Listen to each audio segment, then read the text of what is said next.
Em, Muy buenos días, doctora. ¿Puedo comenzar?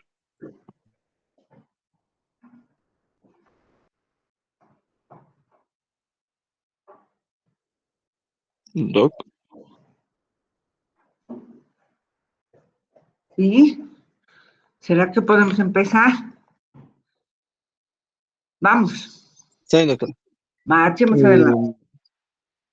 Muchas gracias, doctora. Primeramente, muy buenos días, doctora y compañeros. Nosotros somos el grupo 7 y vamos a hablar de lo que son los irrigantes químicos. Como primer punto podemos tocar que, bueno, la pregunta que siempre nos hacemos, ¿no? ¿Qué son los irrigantes químicos? Y podemos decir que em, los irrigantes químicos van a ser sustancias las cuales vamos a utilizarlas dentro del conducto radicular. Esto durante un tratamiento de endodoncia, la cual, el cuyo, el cual, que el objetivo principal va a ser lo que es limpiar, desinfectar y ayudar incluso en la preparación química del conducto. También podemos mencionar que los irrigantes químicos van a permitir, a su vez, la eliminación de lo que son los microorganismos, restos orgánicos y residuos que, que se encuentran dentro del sistema de conductos, ¿no? Estos irrigantes químicos podemos... em, siguiente, por favor. De estos irrigantes químicos podemos hablar las funciones, principalmente, las cuales mm,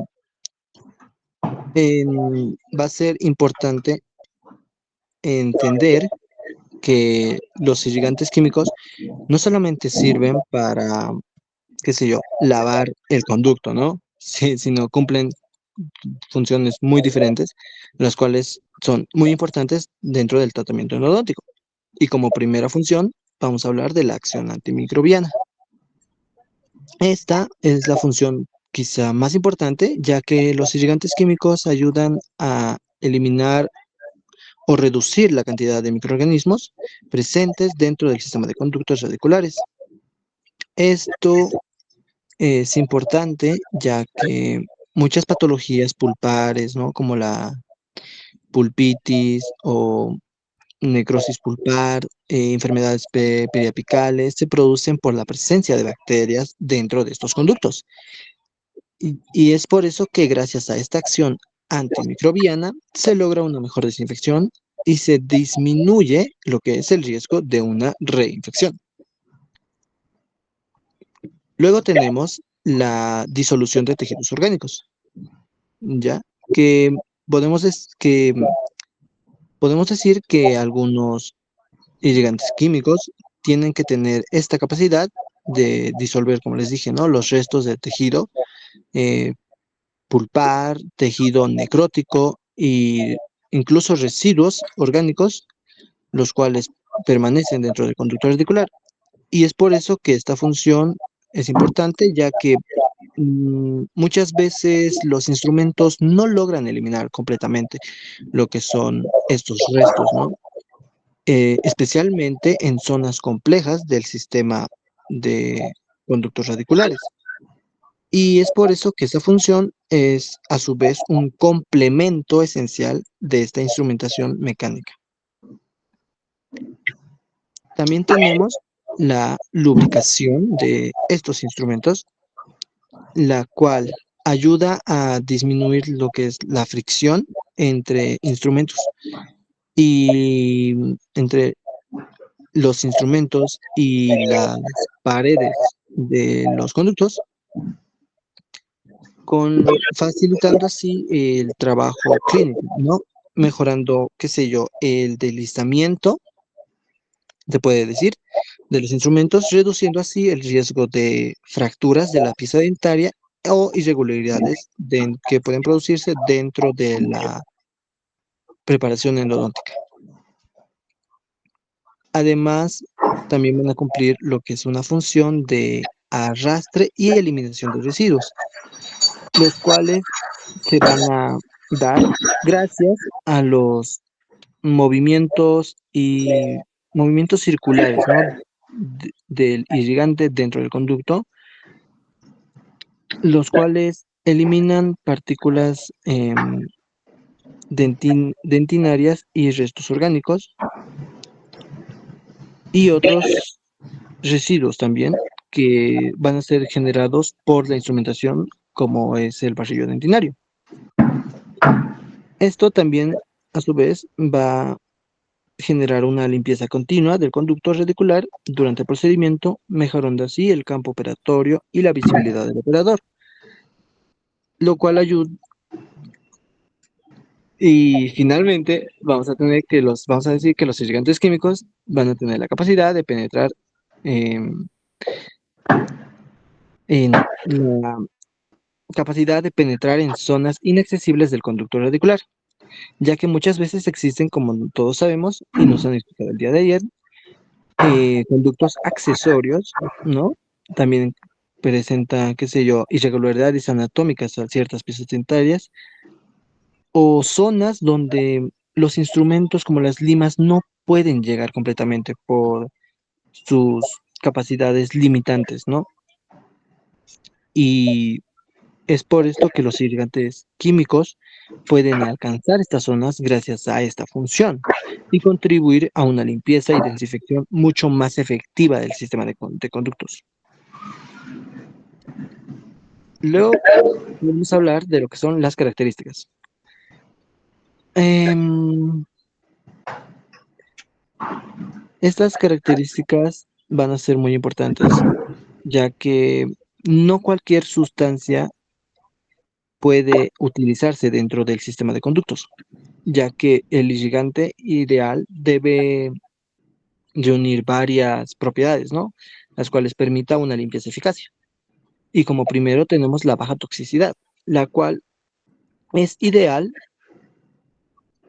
porque es esto, ¿a qué se refiere con baja toxicidad? De que es poco, debe ser un irrigante químico debe ser poco tóxico. ¿Esto por qué? Para evitar lo que son las lesiones o irritaciones de los tejidos periapicales.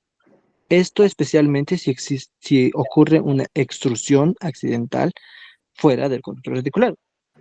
Y esto es importante porque algunos irrigantes pueden causar dolor, pueden causar también inflamación o incluso el daño tisular si no se utilizan adecuadamente. Otra característica fundamental también va a ser la acción antibacteriana, la cual es la capacidad de eliminar o reducir la mayor cantidad posible de microorganismos presentes dentro del conducto radicular, ya que las bacterias, como les mencioné, son las principales causas de infecciones e incluso de fracasos endodónticos. Y es por esto que la desinfección del sistema de conductos es uno de los objetivos principales de la preparación química. También tenemos como punto 3 la disolución de tejidos orgánicos, en el cual ayuda al eliminar a su vez también los restos de tejido pulpar, tejido necrótico y residuos orgánicos que permanecen dentro del conducto después de una instrumentación. Y esto favorece lo que es la limpieza del conducto radicular y mejorar lo que es un pronóstico del tratamiento. Luego tenemos como otra característica la biocompatibilidad de los tejidos periapicales, ¿no? ¿Esto qué quiere decir? Que los irrigantes químicos deben ser compatibles con los tejidos que rodean lo que es el ápice dental. Como todos sabemos, el periodonto de inserción, ligamento periodontal, hueso alveolar, causando así una menor irritación posible y a su vez favoreciendo lo que es la reparación tisular. También vamos a tener lo que es la penetración en los túbulos dentinarios, y zonas inaccesibles del conducto radicular, como ya les había mencionado, que muchas veces las bacterias y residuos suelen alojarse en esas áreas donde los instrumentos no llegan, ya que, ya que puede presentar diferentes anormalidades, patologías la pieza dentaria, y es por esto que los irrigantes tienen la capacidad de difundirse, ¿no? Adecuadamente de, dentro de los conductos. También vamos a considerar que la manipulación de los irrigantes químicos es sencilla en ciertas palabras, ya que permite lo que es una aplicación muy segura, literalmente, y eficaz por parte del operador en el tratamiento endodóntico.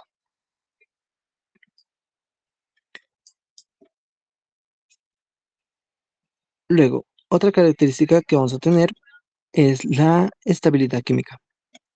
Y en esta podemos decir que el irrigante químico debe mantener, como su nombre dice, ¿no? Estabilidad, debe mantener sus propiedades dentro em, del, durante el almacenamiento y uso clínico, conservando así la acción antimicrobiana y favoreciendo la limpieza y la degradación de los restos orgánicos. Y podemos también mencionar que los irrigantes químicos van a tener un bajo costo y una fácil disponibilidad, ya que mm, nos van a permitir lo que es un uso frecuente, ¿no? Dentro de la práctica, ya que si estos irrigantes químicos, qué sé yo, costaran mm, cifras muy elevadas de costo, no se usaría mucho, con lo cual no presentaría un problema para, para el tratamiento endodóntico. Y como último, vamos a tener lo que es la capacidad de arrastre y eliminación de residuos, em, como es ser el smear layer, o también conocido como el barrido dentinario. Esta característica nos va a ayudar en lo que es en la eliminación de partículas endodónticas y restos orgánicos, ¿no? Y también nos permite una adecuada limpieza y penetración del medicamento o materiales de obturación como la gutapercha.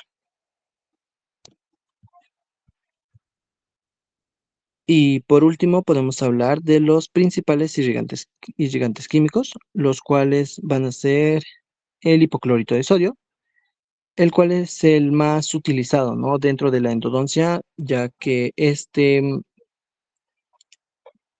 posee un potente, un, un potente accionador antimicrobiano, y cuya capacidad va a ser de disolver tejidos orgánicos y eliminación de microorganismos presentes dentro del sistema de conductos. Luego vamos a tener la clorexidina, la cual mm, es un irrigante químico el cual es utilizado más que nada por su función antimicrobiana,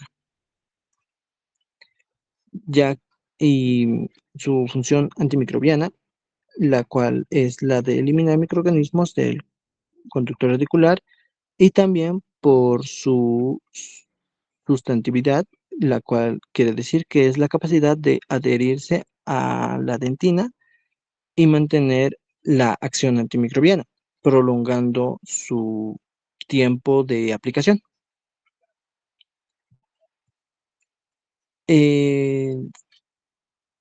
Siguiente irrigante químico también que podemos decir es el EDTA, que sería el ácido etil en diaminotetraacético, el cual es un agente quelante que es utilizado para la eliminación del barrillo dentinario, el cual se produce durante la instrumentación mecánica. Y su acción principal ocurre su acción principal ocurre sobre el componente inorgánico del conductor reticular, ayudando así a la limpieza de los túbulos dentinarios.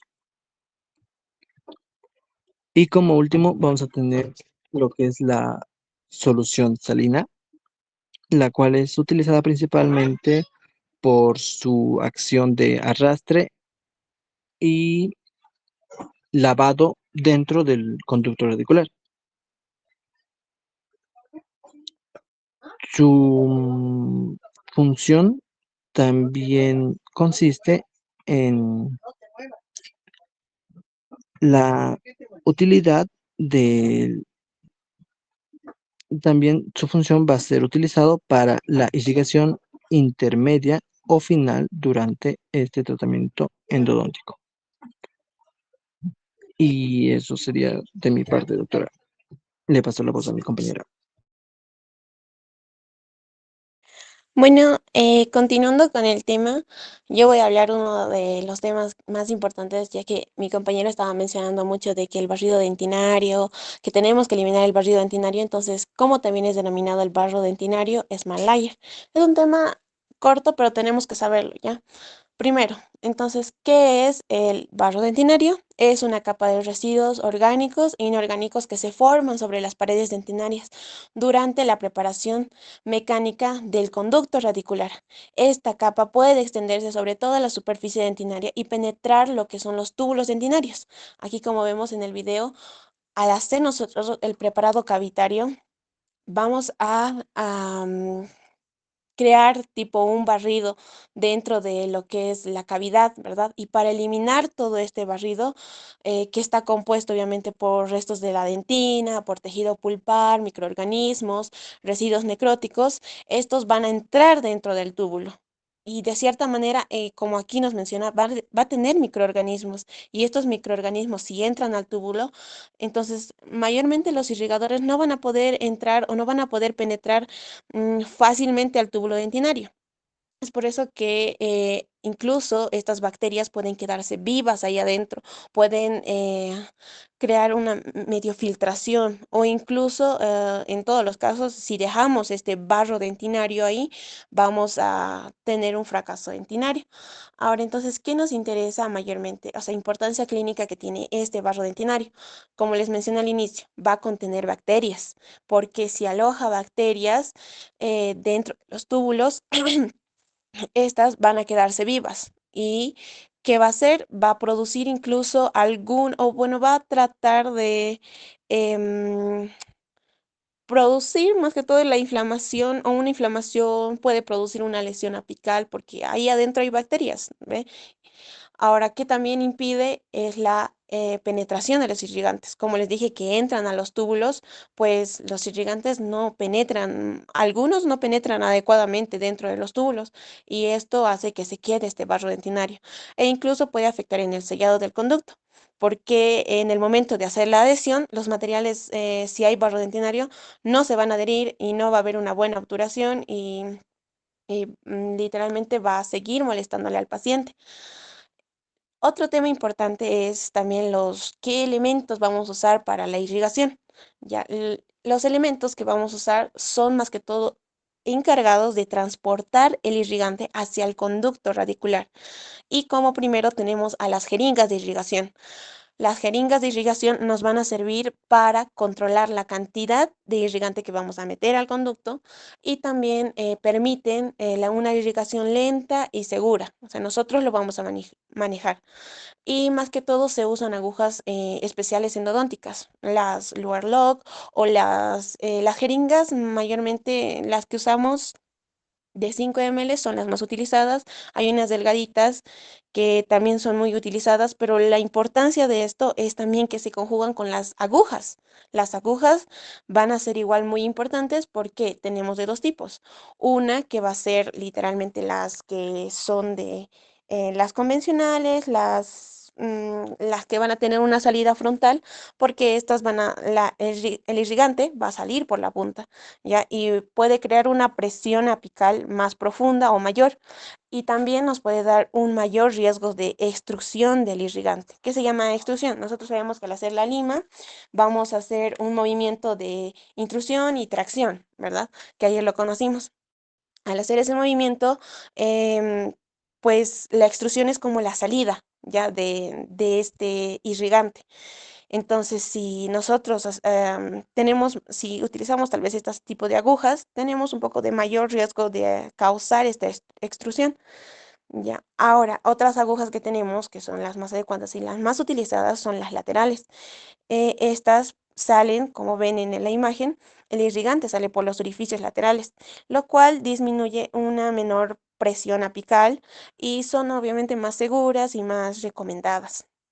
Ya, otro tipo de instrumento que vamos a necesitar es el sistema de aspiración, que nos va a ayudar literalmente a eliminar el exceso irrigante. Es como cuando utilizamos Emperio, cuando utilizamos los succionadores, de esta manera igual vamos a tener un sistema de aspiración aquí, porque el irrigante es un líquido, ¿no ve? Y va a salir o va a extravagar, entonces tenemos que succionar o tenemos que quitar todo el excedente del irrigante. Va a evitar lo que es la acumulación y mejora obviamente la visibilidad clínica. Otro tipo de instrumento tenemos las puntas sónicas, que son instrumentos que nos van a ayudar a agitar el irrigante, es decir, que van a causar una vibración de baja frecuencia dentro de lo que es el conducto radicular y mejoran la limpieza y aumentan la penetración. Otro instrumento que vamos a tener son las puntas ultrasónicas, ¿ya? Estas son más especializadas y nos van a dar lo que es la cavitación. La cavitación la cavitación es como crear burbujas y que estas burbujas colapsen dentro del conducto, eliminando así o removiendo toda la acción microbiana que va a tener el conducto, ¿ya?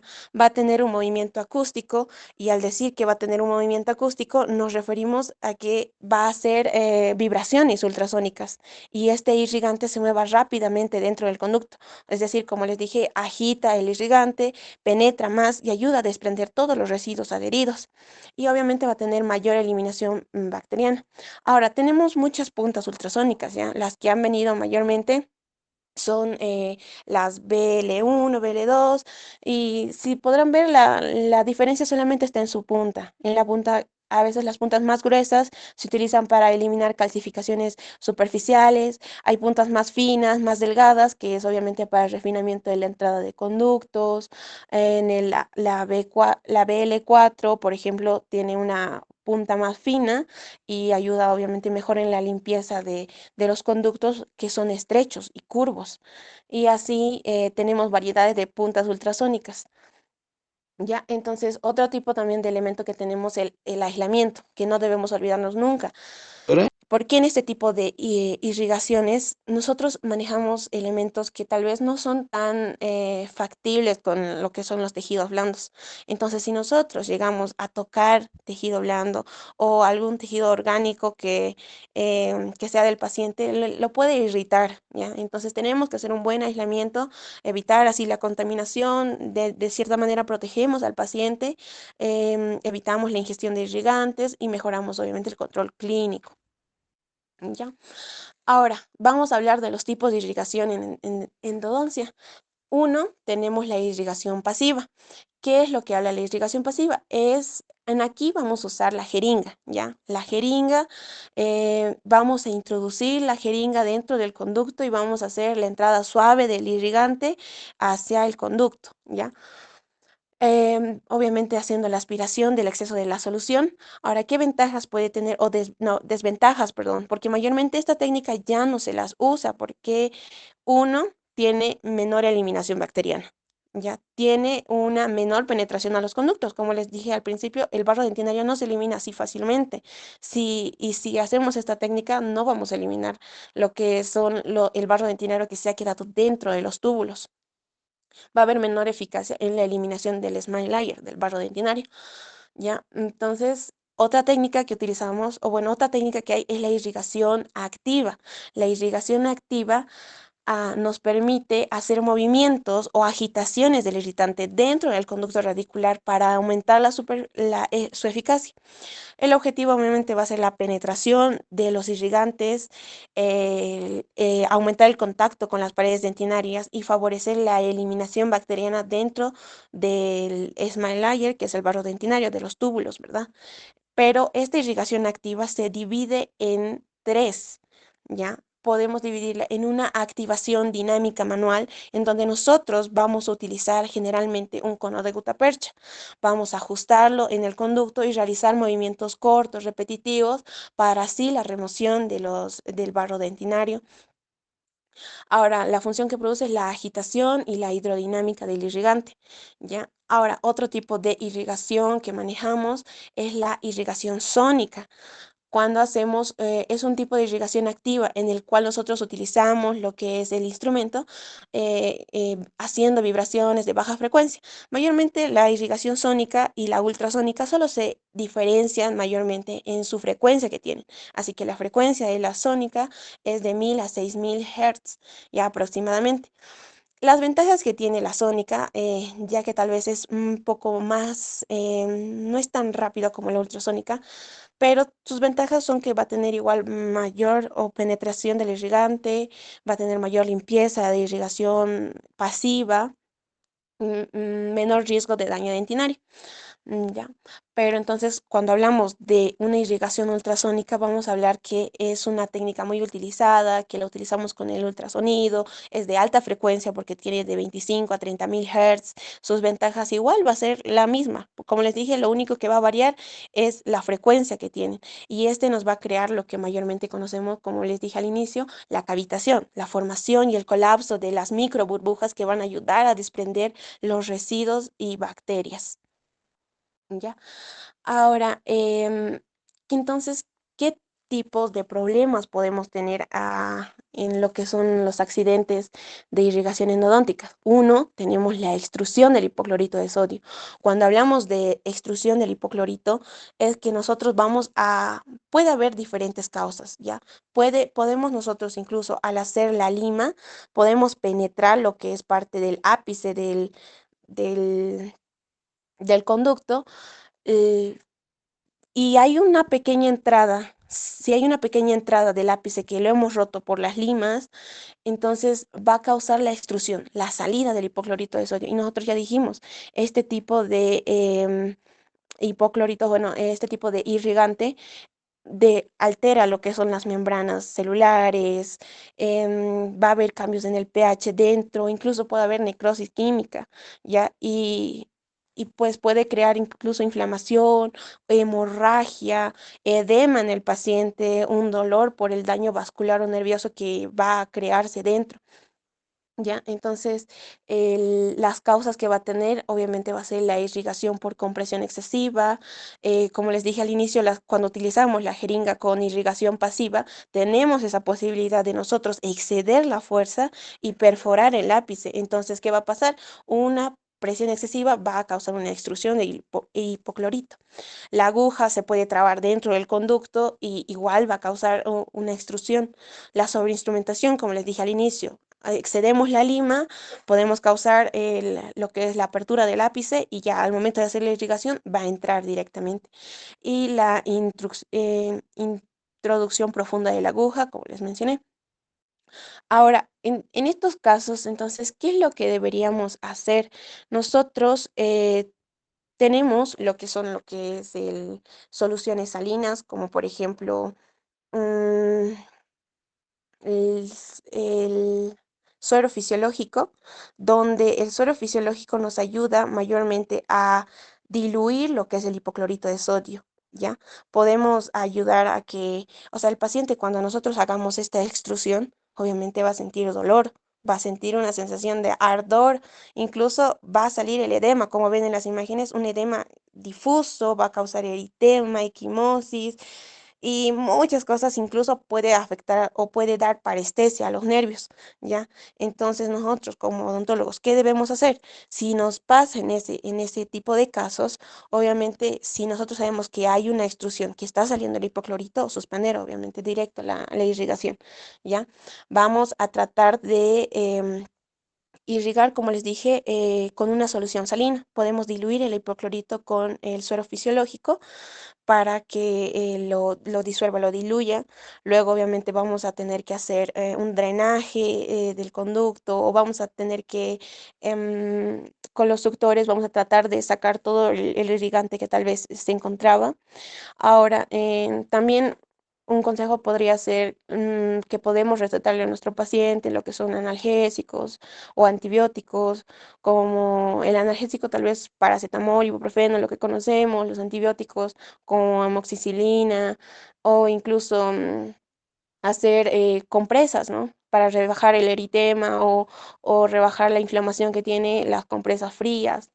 Ya, ahora otro tipo, como les dije al inicio, los irrigantes, no solamente el hipoclorito nos puede causar esto, sino también los demás que nos mencionó el compañero, porque son irrigantes químicos que tienen una capacidad citotóxica, ya pueden irritar los tejidos blandos y si entran en contacto podemos causar esto. Entonces, ¿cómo podemos prevenirlo?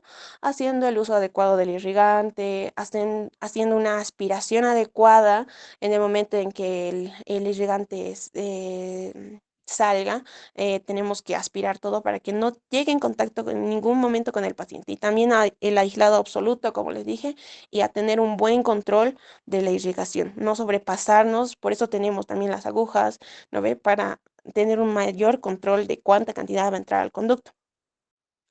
Y eso mayormente es lo que podría causar y tener precaución más que todo en este tipo de accidentes que nos pasan. Eso sería todo, doctora. Gracias. Vete a la primera imagen. Lo que quiero decirles es que hemos hablado de instrumental, hemos hablado de patología pulpar, periapical, quiero recapitularles. Y justamente hemos hablado de preparación mecánica. Pero la preparación mecánica va junto con la preparación química. O sea, en todo momento va a ir la preparación química, junto, ¿no? ¿Y qué sustancias estamos utilizando? La siguiente, por favor, rápidamente. Necesitamos un elemento, vete atrás, que tenga, vete atrás, función 1, ¿no? Que cumpla algunas funciones. Y esta es una de importante, la microbiana. ¿Por qué? ¿Qué elementos bacterianos tenemos en conductos? ¿Se acuerdan que hablé que tenemos 700 tipos de bacterias o de clasificación de tipos de familias de bacterias? Pero cada una de estas 700 están produciendo, tiene su propio sindicato. Unas son las que producen caries, otras las que producen enfermedades periodontales, otras las que producen enfermedades periapicales, pulpares. Y nuestra endodoncia es el enterococo fecalis, el que está en las heces fecales. Pero, o sea, ¿cómo entiendes si está ahí en las heces fecales, qué hace dentro de los conductos y qué hace en la región periapical? Pues sí hace mucho, porque todavía el ciclo no lo hemos controlado, porque no nos lavamos las manos después de entrar al baño, porque no nos lavamos las manos antes de consumir alimentos. Y hay mucho ciclo. Pero bueno, el presidente de este sindicato es el enterococo fecalis. Y necesitamos un elemento que tenga la capacidad de matar a este bicho. Entonces se han ensayado miles de cosas, muchos antisépticos. Y vamos a hablar justamente con el grupo para que despierten un poco. Carolina, ¿me pueden decir Carolina, qué antiséptico conoces? Carolina, Tenía, doctora. vamos, Carolina, dime, ¿qué antiséptico conoces? La clorexidina, doctora. Clorexidina. Fabricio.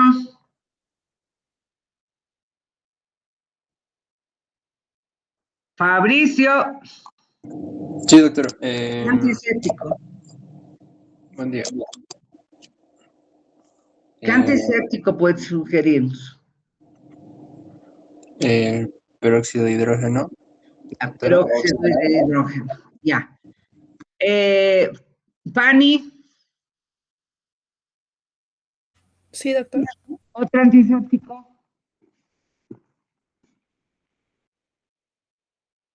Carolina, clorexidina, ¿no? Fabricio.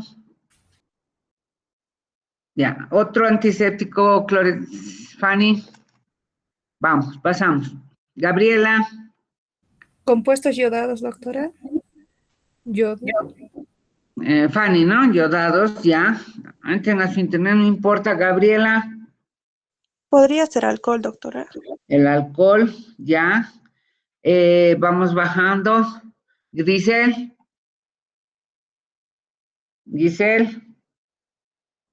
Jefferson. Doctora, aquí, el hidróxido de sodio. Hidróxido de sodio, no existe el hidróxido de sodio. Azael. Sí, doctora. El amonio cuaternario. El amonio, ¿no es cierto? Azael. Jefferson. EDTA, antiséptico, más que antiséptico, tiene otra función. Jennifer. Doctora, Buenos días, doctora. El hipoclorito de sodio. Ya. Luego, Karina. Doctora, agua oxigenada. Ya nos han dicho. Pero bueno, vamos a hablar luego. Ligia. Alcohol al 70%, doctora. Ligia. Alcohol al 70%, doctora. Ya han dicho. ¿No puedes repetir? Luz, Belén. ¿Con qué curan las heridas? Suero fisiológico, doctora, tal vez. Suero, no es antiséptico, pero se puede curar, perfecta. Micaela. fenoles, doctora. ¿Qué? Derivados de los grupos fenoles, fenolínicos. Ya, digamos. Ronnie. Glutaraldehído, doctora. El glutaraldehído, perfecto, ya están viendo, por lo menos están leyendo aunque sea su chat. Sergio.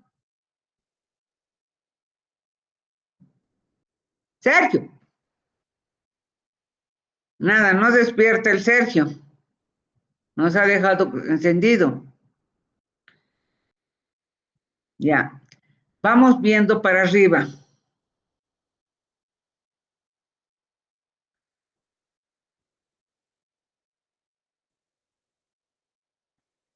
Saraí. ¿Quién es Ricardo y Charles Las? Aquí, doctora. Perfecto. ¿A qué concentración nos están dando el amonio?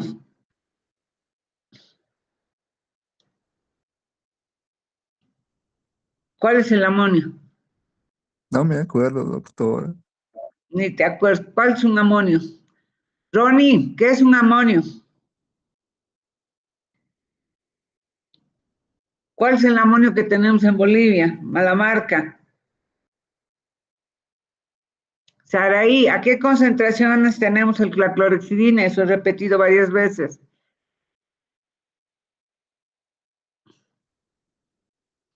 Micaela, ¿a qué concentración están la clorexidina? Al 2%, doctora. Ya, ¿qué más? ¿No hay más? ¿Han hecho periodoncia, Luz Belén? ¿Has aprobado periodoncia? Sí, ¿A qué concentración estaba la clorexidina en periodoncia? al 0,2%. Ligia Mariana, ¿a qué concentración estaba la clorexidina? Doctora, creo que igual al 2%.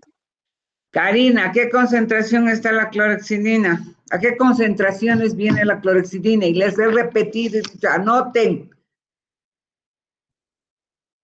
Al 0,12%, doctora, o al Correcto, 0,12. Ya. Después, ¿a qué concentración más viene, Jennifer?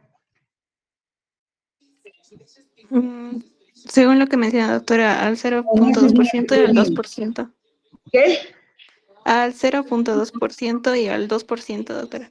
Error. Vamos. Jefferson, ¿a qué concentraciones viene la clorexidina? He repetido, no es lo que te digan, es lo que yo he dicho.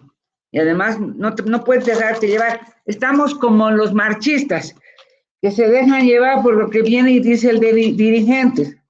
¿Saben por qué hacemos esto? Porque no leemos. Porque si los marchistas entraran a su celular, dejaran de ver TikTok y vieran el CEPAL, información de economía en el mundo, vieran cosas interesantes, así como ustedes, ojalá vieran estas cosas, entonces nos daríamos cuenta cuál es la realidad de nuestro país.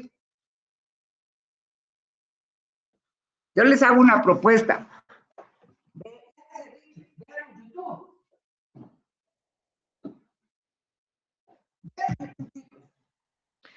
Yo he visto recién la historia de la izquierda boliviana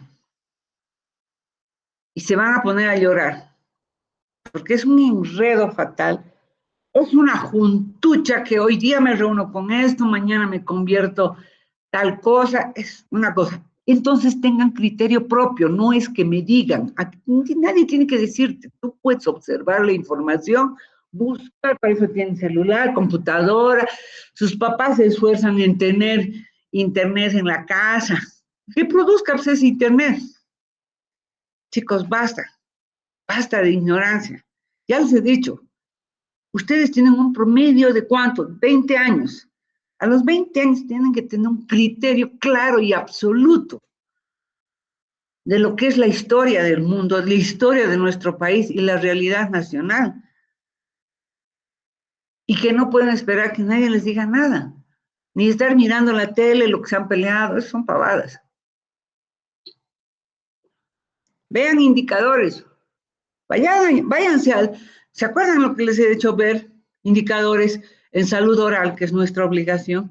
Vean indicadores económicos. Lo que les digo, acabo de decirles, mañana, el lunes lo vamos a discutir, vean la historia de la izquierda boliviana y vean la historia de la derecha boliviana. Y tengan un criterio claro. ¿Por qué es este problema? ¿Quién me puede explicar, a ver, alguno de ustedes, cuál es el problema que tenemos ahora social que ya está de buen tamaño? Es un mes, chicos.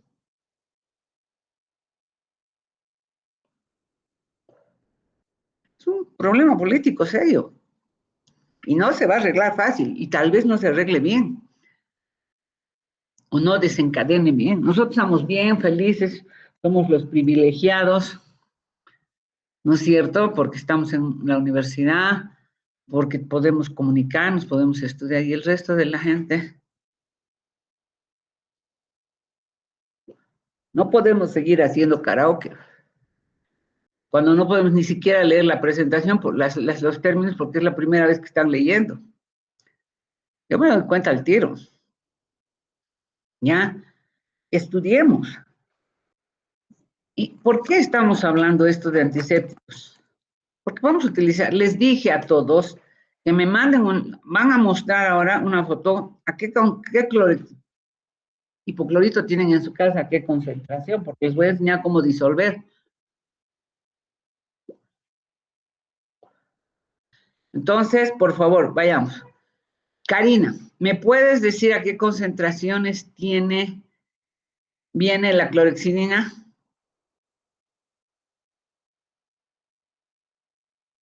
al 0,12% y al 0,2%, doctora. Ya, el 0,2 ¿en qué forma viene? Ya. Enjuague bucal. Nada. Viene al 0,12 para enjuague bucal, al 2% en líquido, al 0,2 en gel, al 4% en líquido para lavarse las manos para cirugía, para desinfectarse las manos. ¿Ya? Ahora, ¿a qué concentraciones, Ligia, viene, Mariana, viene el alcohol? Al 70% y al 90%. 96. 96. Ya, el 96 tiene efecto antibacteriano. No, Luz, se utiliza más como fijador. exacto, perfecto. Me ha hablado de los elementos yodados. Jefferson, ayúdame. ¿Qué formas vienen los elementos yodados como antiséptico?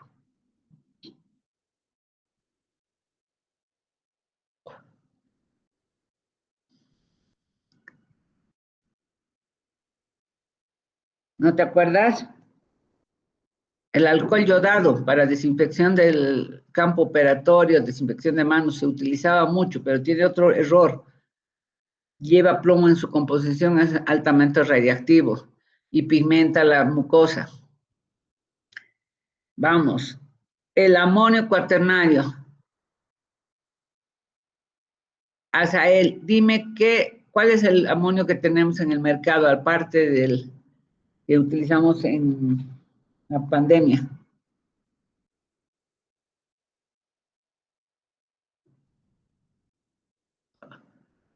Azael.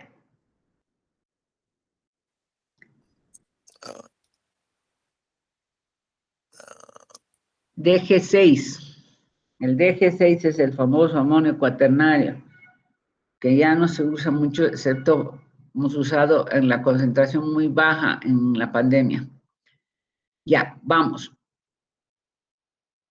Chicos, pónganse pilas, por favor. No es estar presentes, no es solamente asistir y listo. ¿Ya? O sea, ¿por qué necesitamos acción antibacteriana? Porque tenemos que eliminar las bacterias. El alcohol no es un buen elemento. ¿Por qué? Porque lo que hace, acaba de decirnos, deshidrata, es un fijador. Necesitamos bajar la carga bacteriana, por eso utilizamos. ¿Qué tenemos para utilizar? Tenemos la clorexidina al 2%, o sea, el enjuague no nos sirve como irrigante. Ese no va a matar las bacterias. Pero con mucho cuidado, porque en la facultad se están utilizando clorexidina al 2% y han estado utilizando como enjuague. Imagínense, si yo debo utilizar como enjuague a 0,12, les han estado dando al 2%, lo que significa que estábamos matando toda la flora microbiana de esa cavidad bucal. Un riesgo. Por eso les pido que por favor pongan atención a esto de que son los antimicrobianos. ¿A quiénes debo eliminar? Toda la familia que viene con el enterococo fecalis. La siguiente imagen, por favor. La segunda función, que quede claro. Disolución del tejido orgánico. ¿Qué tejido orgánico tengo ahí? Tengo pulpa, tengo fibras colágenas y tengo bacterias. Entonces, tiene que disolver, tiene que destruirlo, tiene que hacerlo puré. Entonces, el hipoclorito de sodio, por eso es el gold estándar, o sea, es el elemento que hasta ahora, la verdad de hoy es la mentira de mañana, puede ser que cambie, es justamente el hipoclorito de sodio, que tiene esa función, que es antibacteriano y es disolvente en materia orgánica. Esta función no la tiene la clorexidina. La clorexidina tiene otra función más importante, disuelve, lo hace puré, elimina los residuos orgánicos y que también disuelva la materia inorgánica. Y vamos a buscar cuál es el que disuelve la materia inorgánica. Y por lo tanto va a ayudar a la instrumentación, a toda ese barro dentinaria, limalla dentinaria que producimos en la preparación mecánica. La siguiente. Lubrica, o sea, es como un aceite. ¿Puedo utilizar algún otro lubricante? Sí, en algún caso utilizamos, cuando no puedes ingresar la lima, está muy trabada, etcétera, puedo utilizar glicerina, una gotita de glicerina en la lima y puede introducir como lubricante. Como lubricante también puede ser que esté, o sea, siempre el conducto, cuando estoy haciendo la preparación mecánica, tiene que estar húmedo. No puedes instrumentar en seco. Entonces puedo poner suero, puedo poner como lubricante hipoclorito, clorhexidina, glicerina, etcétera, para que los instrumentos se deslicen. La siguiente, que arrastre los residuos, que saque. Entonces, el que te saca son estos antisépticos, la clorhexidina, el hipoclorito, el suero, y el que te elimina residuos orgánicos es el hipoclorito, y el que te elimina residuos orgánicos es el ácido diamíntetracético, que es el EDTA, o ácido cítrico al 14%, ¿no? Entonces, que haga una continua liberación de todos estos materiales. La siguiente. Penetración en zonas inaccesibles del conducto, justamente porque nosotros, ¿se acuerdan la imagen que nos han mostrado? Que tengo conductos laterales, accesorios, delta apical, interconductos, los istmos famosos que también hemos hablado en la clasificación. Entonces, el elemento que pueda penetrar donde no llega la lima. Van a entrar en el conducto principal, tal vez en un accesorio, pero, y en uno de los del delta apical, pero no va a entrar en todo. El que penetra es justamente el irrigante, que llegue a los conductos que no puede penetrar la lima. La siguiente, que tenga baja toxicidad. El hipoclorito sí tiene toxicidad, es irritante. Por eso es que nosotros, lo que acaba de decir su compañera, utilizamos para neutralizar ese elemento el suero. O sea, ponemos hipoclorito, no lo dejo con hipoclorito, sino después agua oxigenada. Hipoclorito, perdón, suero, suero, suero. Entonces voy combinando para que no tenga toxicidad. La clorhexidina sí tiene efectos sobre la Enterococcus fecalis, pero su error no disuelve materia orgánica. Su gran ventaja es que tiene baja toxicidad, no es irritante, el hipoclorito sí. Que tenga acción antibacteriana, tiene acción antibacteriana. La clorhexidina tiene acción antibacteriana. El hipoclorito tiene acción antibacteriana, el agua oxigenada, pero su acción es muy baja. Es de la clasificación de mediana a baja, porque nosotros tenemos 3 clasificaciones, alta, media y baja. El agua oxigenada, su actividad es mediana-baja. ¿Por qué les estoy hablando de eso? Porque hasta hace unos años, hasta en 1990 más o menos, se utilizaba hipoclorito y agua oxigenada combinando hipoclorito con agua oxigenada. El agua oxigenada no nos da mucho efecto antibacteriano, pero sí producía con el hipoclorito una oxidación, hace burbuja. Pero vimos que esas burbujas, esa bolita de burbuja, penetraba a través del ápice cuando se penetra con fuerza y producía enfisema, lo que hemos visto, esas caras hinchadas. Entonces dejamos de utilizar esa combinación de hipoclorito con agua oxigenada. Han visto en los TikToks cuando te dice limpie sus ollas, póngale vinagre con bicarbonato. ¿Qué estamos haciendo ahí? Estamos utilizando un ácido con una base. Entonces produce una reacción de oxidación y remueve todo. Lo mismo hacíamos en los conductos. Utilizábamos hipoclorito, que es un ácido, con una base que es el agua oxigenada, se juntaban, producían una reacción de oxidación, hacían una revolución dentro del conducto y ¡plum!, removían lo que había dentro. Perfecto. Pero esas burbujas podían pasar el ápice y disolver en la materia orgánica el hipoclorito. La siguiente.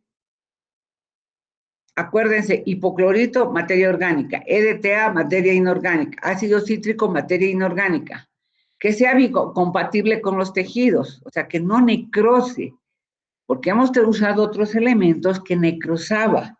Por ejemplo, utilizábamos el arsénico para producir una muerte química, pero, como les decía, no le puedo decir, señor arsénico, usted solo va a actuar dentro del conducto, actuaba a través del ápice y producía necrosis de la lesión periapical y hueso. Entonces, que sea biocompatible, que se lleve bien con los tejidos, sobre todo de la región periapical.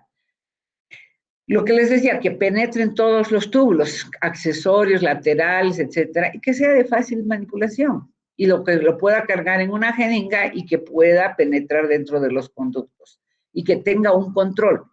Aquí es donde quiero decirles que cuando estoy hablando de tener un buen, fácil manipulación, es muy importante, vete para atrás por favor, utilizar una jeringa que no sea más de 5 ml. No puedo utilizar en endodoncia jeringas de 10 o 20 ml.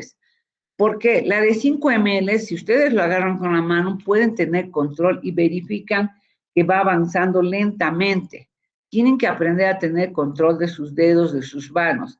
Entonces, fácil manipulación va a entrar con calma, con lentitud y con activación dentro del conducto, porque si tú utilizas una jeringa muy gruesa, no ves cómo avanza y puedes ejercer mucha fuerza y producir un accidente que es muy serio, sobrepasar el hipoclorito. La siguiente. Estabilidad química, que no cambie dentro, o sea, que no cambie su conformación química mientras lo estoy utilizando o mientras lo tengo en conservación. Aquí es donde voy y les digo que si vamos a trabajar con hipoclorito, ¿cuáles son las condiciones para darle esa estabilidad química? Primero, que les dije, ¿dónde lo he comprado? Si yo lo compro en el mercado, que está expuesto al sol, que está expuesto al viento y sobre todo a la luz, ese hipoclorito perdió sus capacidades, perdió sus características químicas.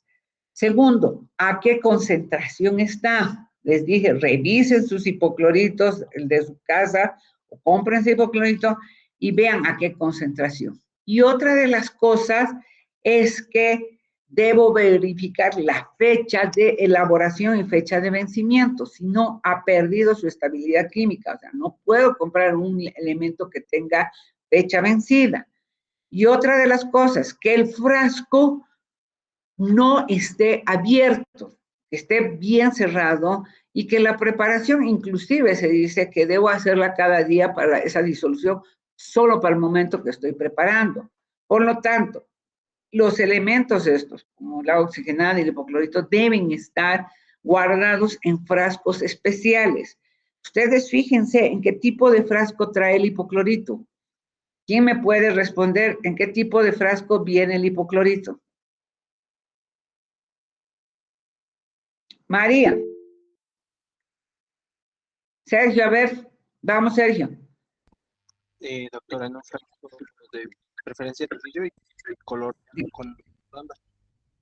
No, fíjense en qué color de frasco está tu hipoclorito. Todo. Color blanco. Blanco. ¿Transparente? No. Correcto. Tiene que estar en un frasco blanco, lechoso, no transparente. ¿Delgadito o grueso? Grueso. Correcto. Esas son las condiciones que tiene que estar. ¿Y el agua oxigenada en qué frasco viene? En frascos cafés. Café o verde ahora está viniendo, pero no son transparentes. ¿Se dan cuenta? ¿Por qué? Porque no tienen que perder sus características químicas. Que sea bajo costo. ¿Quién me dice a cuánto está el litro de hipoclorito? De lavandina. Un arca chanchito.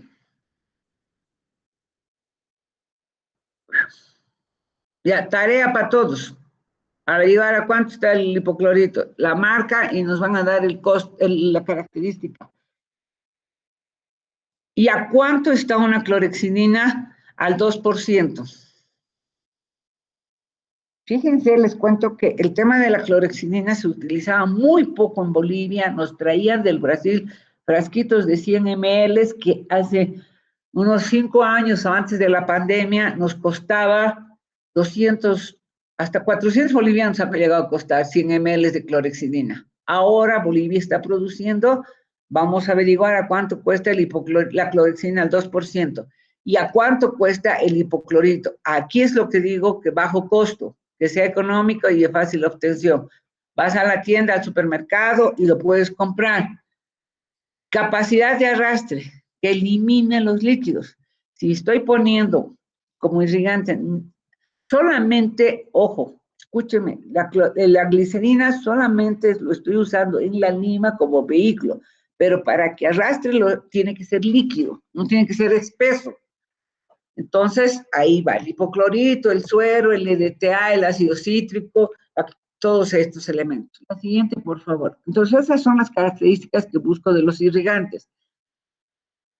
Y aquí hablamos del hipoclorito, por eso les estoy hablando y quiero que me digan, ¿a qué concentraciones han encontrado en el mercado el hipoclorito? ¿Quién me puede decir?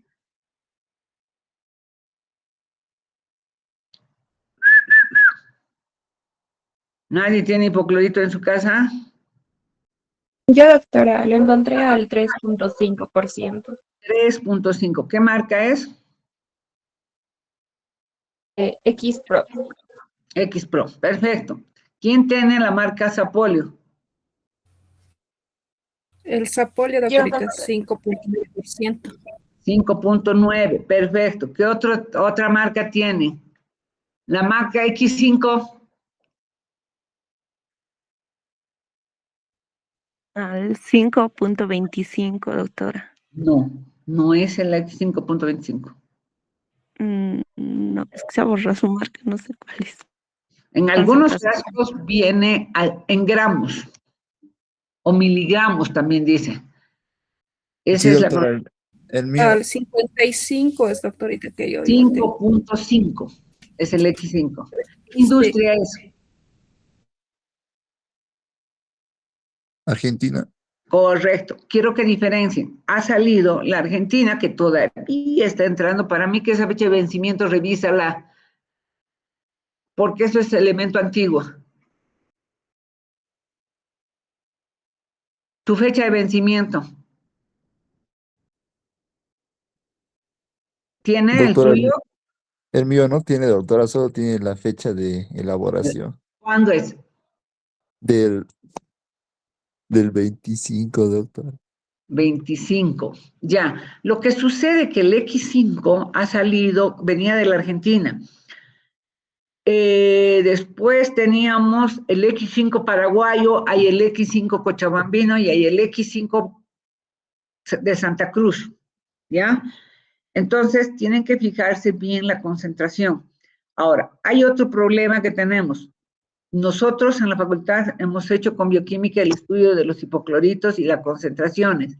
Lo hizo la caja, la doctora Nadia, que hizo el estudio de todos los hipocloritos que venden. Acaba de hacer otro, es una tarea muy fácil, muy simple. Agarró los hipocloritos y los ha llevado a un laboratorio que en 5 minutos saca, que hacen los bioquímicos. ¿Por qué? Nosotros hemos hecho, y lo que hemos visto, que el paraguayo, el cochabambino y el de Santa Cruz no tienen la concentración que dice el producto. O sea, la fórmula declarada, que eso es lo que se llama. Entonces, tienen que revisar eso, que por eso las fechas de vencimiento, el origen, dónde ha estado expuesto, dónde ha sido conservado y si ha estado abierto. Fíjense, su principal función es desinfección. ¿Es antibacteriano? Sí, ataca el Enterococcus fecalis. Su función disuelve la materia y su concentración puede ir desde el 0 al 5.5. Aquí quiero que lo vean, porque vamos a hablar cuando hablemos de irrigación activa. En cambio, la clorexidina para irrigante, escúchenme, para irrigante es al 2%. Tiene buen efecto antibacteriano, o sea, ¿cómo lo estudio? Que ataca al Enterococcus fecalis y todos sus sindicatos, pero tiene una actividad que se llama la sustentabilidad. La sustentabilidad, ¿qué quiere decir? Que sigue actuando, que tiene memoria, que es inteligente y que si lo dejo sigue actuando, sigue funcionando. Eso quiere decir que se adhiere por un efecto prolongado. La ventaja, que es eficaz antibacteriano, no tiene toxicidad, bien tolerado, no disuelve tejido orgánico. Ahí es la cosa, lo más importante. no disuelve el smell layer, o sea, no tiene eliminación a la materia o inorgánica. Y no puede funcionar solo, tiene que actuar con otro. La siguiente, y fíjense las ventajas y desventajas del hipoclorito que están muy claras ahí. Y en cambio, el EDTA, ácido diamín tetracético al 17%, sí puede utilizarse para, aquí dice, eliminación tejido inorgánico, o sea, la parte, esa limalla dentinaria que hemos producido, ese lo va a sacar, ¿no es cierto? Y otra de las cosas, se puede utilizar como combinado, pero no junto con el hipoclorito, o sea, siempre de intermedio el suero. ¿Por qué? Y anótense, voy a trabajar hipoclorito, hipoclorito, hipoclorito, suero. Y puedo combinar hipoclorito con suero perfectamente, pero hago hipoclorito, suero, y recién puedo utilizar el EDTA. No pueden mezclar hipoclorito con EDTA, porque da una reacción química que puede ser irritante. Termino el EDTA, y el EDTA puede estar en conducto solo 3 a 5 minutos, porque si no sigue actuando como desmineralizante.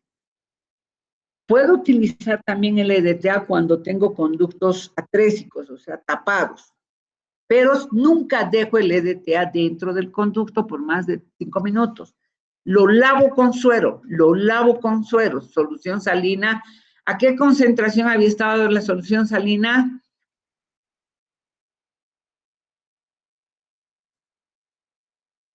A ver, dígame, ¿a qué concentración viene el suero?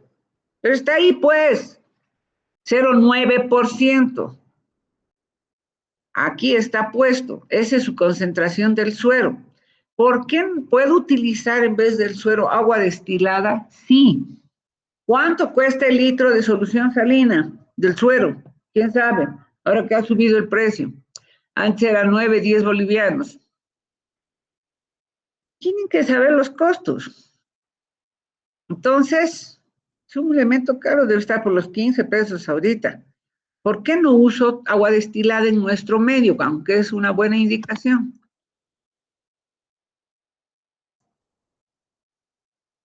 Porque es caro.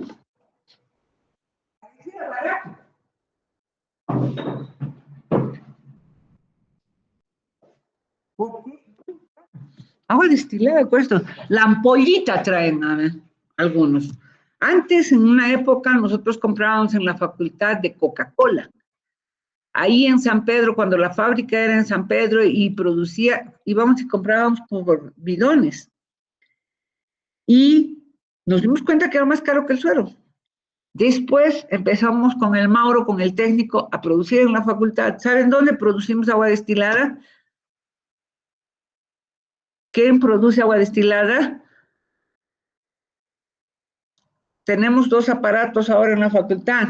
Tenemos los esterilizadores, que son los autoclaves. Ellos funcionan con agua. Y el agua que bota es agua destilada.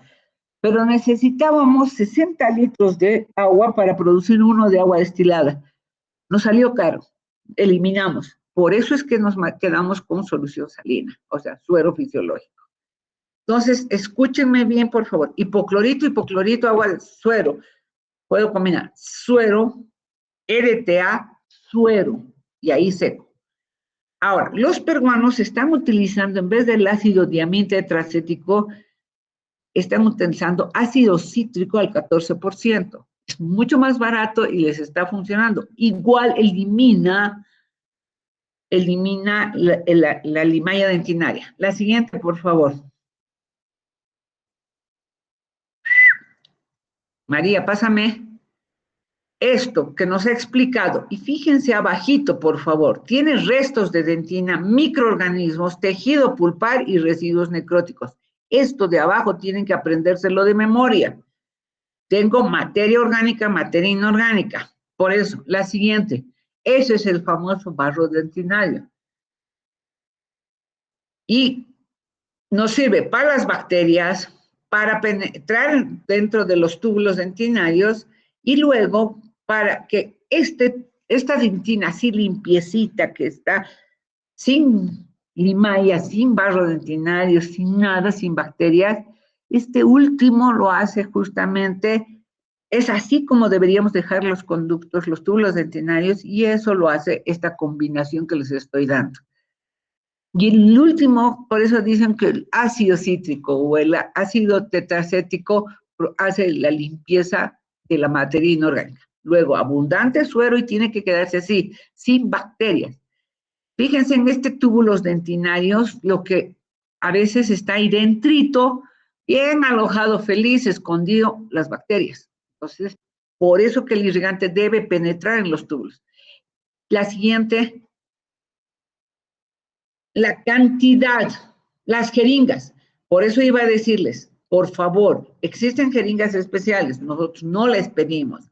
Existen agujas especiales, no les pedimos. Si bien les pedimos las de Luer, ¿por qué? Porque las agujas son caras y la aguja es diferente, pero no más de una jeringa de 5 ml, no más. La de 2 tampoco es tan cómoda porque te carga 2. Ahora, ¿qué cantidad de irrigante debo utilizar? ¿Quién me contesta, por favor? ¿Cuántos ml debo utilizar en el irrigante en un conducto?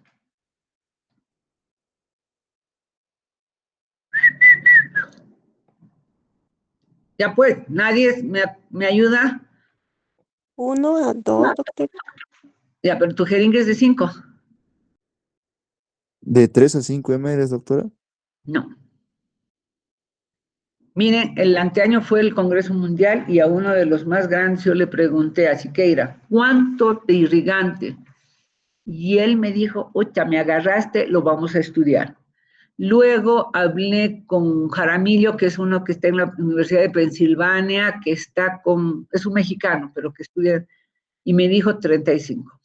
Yo le digo, Siqueira me ha respondido y dice que más o menos 50 ml por conducto. O sea, que la jeringa la debo cargar por lo menos 10 veces.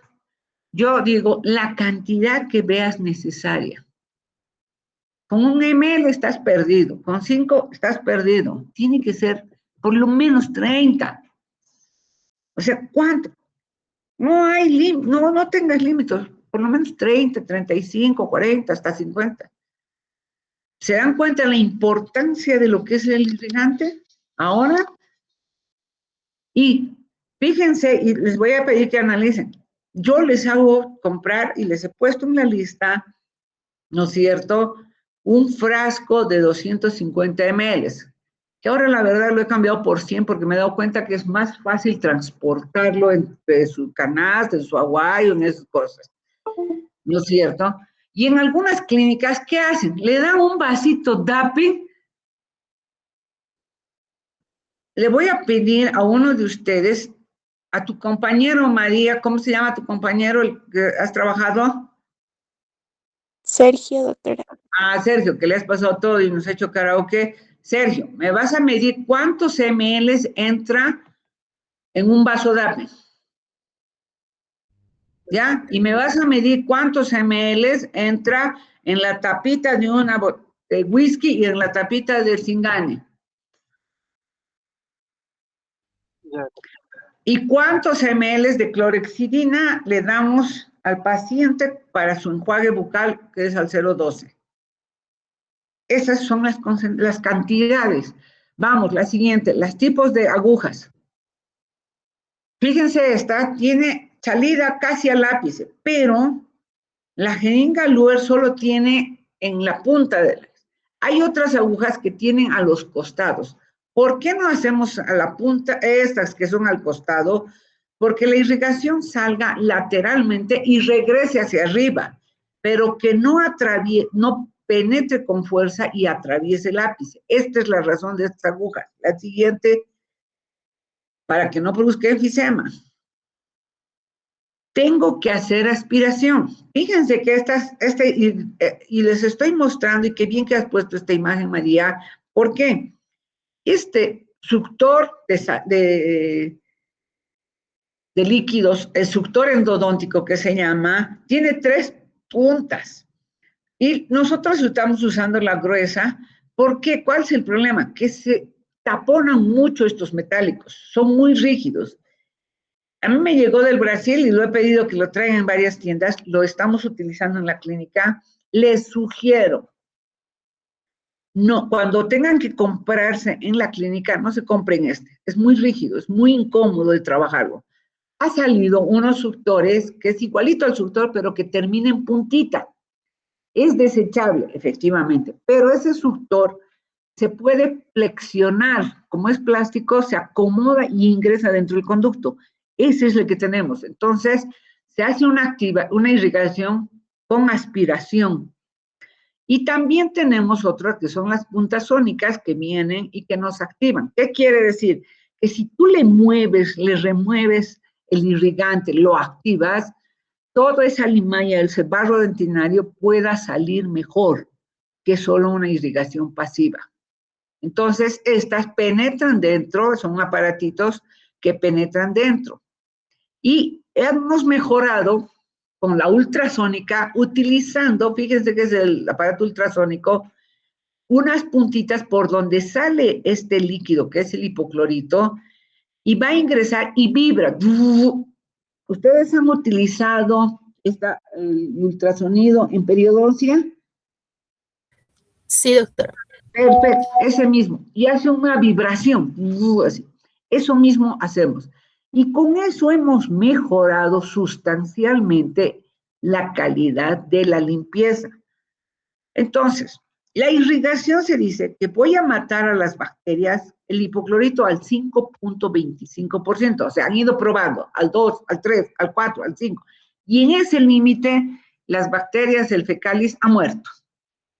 Pero yo puedo bajar esa concentración al 2.5 dándole condiciones. Una de las condiciones es moverlo, activarlo. Esta es la irrigación, la ultrasónica, y la sónica es una irrigación activa.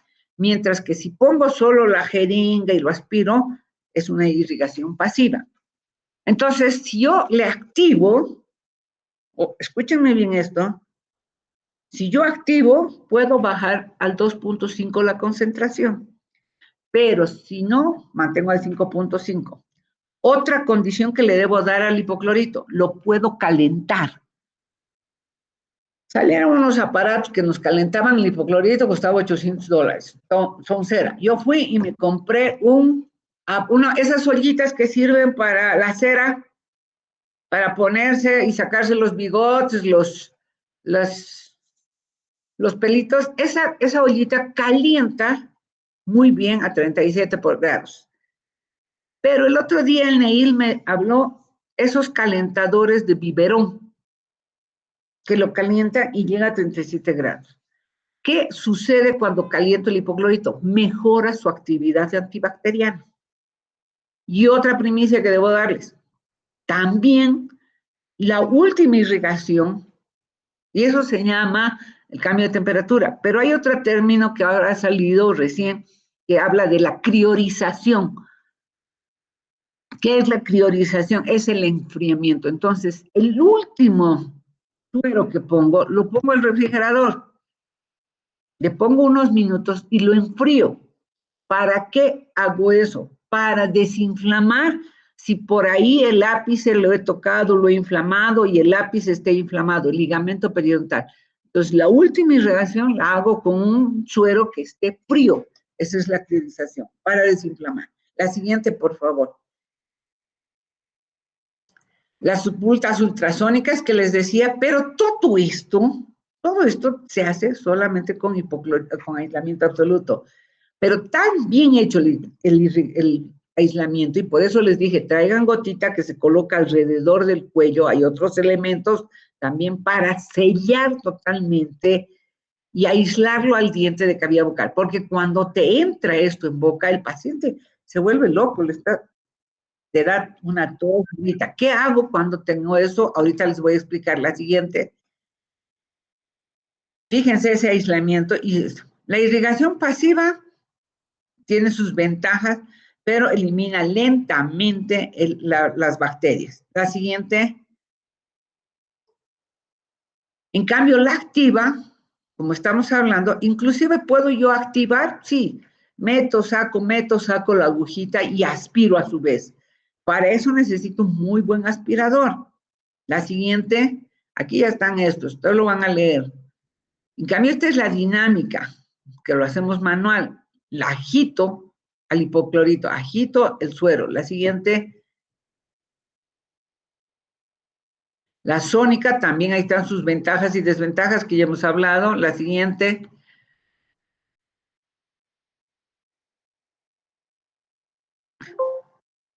miércoles, se me está acabando la batería.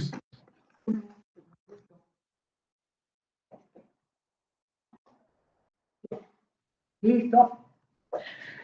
Entonces, lo que vamos a hacer nosotros es conocer esto. Lo que vamos a hacer nosotros en la laboratorio es la activación. La siguiente, ¿qué accidentes tenemos? Uno, que salga, hayamos hecho mal aislamiento, ¿no es cierto? Y otro, la penetración en tejidos periapicales. Hay demasiada presión, por eso la aguja y por eso el tipo de jeringa. Los enfisemas se producen. Y se les digo yo, despacito, despacito. Eso es, por eso les he pedido que utilicen esos bolígrafos. Escuchan que dice clic, clic, clic, clic. Ya, eso, practiquen en goma eva sobre su pad mouse. Practiquen. Tienen que tener control de sus dedos, control de sus manos. Se produce, ese ratito el paciente lo que dice es, ¡au! Duele porque está penetrando y produce esos edemas. ¿Qué es lo que debo hacer? Si he botado líquido hipoclorito y mi aislado estaba muy mal hecho y se entra y el paciente empieza a toser, quiere vomitar, agua, que tome todo el agua posible. Si es poquito, puede ser con suero, pero si no, agua. Sacas ese rato el aislamiento y que tome mucha agua. Suspendes el trabajo, le pones un cemento temporario y luego leche, que tome leche, porque ese hipoclorito ha entrado a la garganta. Pero si el hipoclorito ha entrado al ápice y ha producido estos edemas, ¿qué es lo que debo usar? Sí, aquí hay una diferencia y les voy a hacer pregunta examen. Si la transportación que he hecho ha sido al inicio del procedimiento y era un conducto infectado, lo que he disparado al ápice han sido bacterias. Entonces sí doy antibiótico, mucho antibiótico. Y excepcionalmente aquí sí doy analgésico o antiinflamatorio. ¿Ya? Pero si esa presión la he hecho al final, cuando ya estaba para irme y ya sé que eliminé las bacterias, has metido solo antiinflamatorio. No necesito usar antibiótico. Otra de las cosas, esto produce unas parestesias terribles. Nosotros tuvimos un caso, una chica que siempre yo le decía, despacito.